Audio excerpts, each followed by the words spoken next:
Бизнесийн хүнд бол далд хумсар хамгийн хамаатай. Яг багшид хамгийн хамаатай адилхан. Би чинь бизнес хийж явахаас гадна багшилсан одоо 20 жил хичээл санхүүгийн хичээл заасан одоо стратеги хичээл зааж байна тий.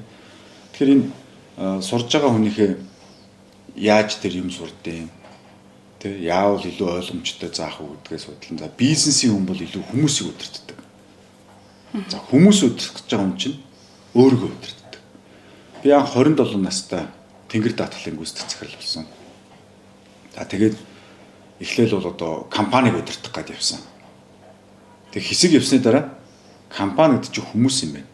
Би хүмүүсийг удирдах гэдэг нэгдийг ойлгосон. Дахиад хэсэг явснаа гөөг үн чи хүн удирдах шүү. Өөрийгөө удирдах асуудал шүү дээ. Тэ? Тэгэхээр өөрийнхөө одоо тархитлагыг удирдах, өөрийнхөө сэтгэл хөдлөлийг удирдах чадахгүй юм бол одоо хүмүүсийг удирдах тухай ярих нь өөрөө утгагүй болж шүү. Тэгэхээр ийм эрүүл сарвал ухаанаар бол стратеги ухаан хөдөлж идэг.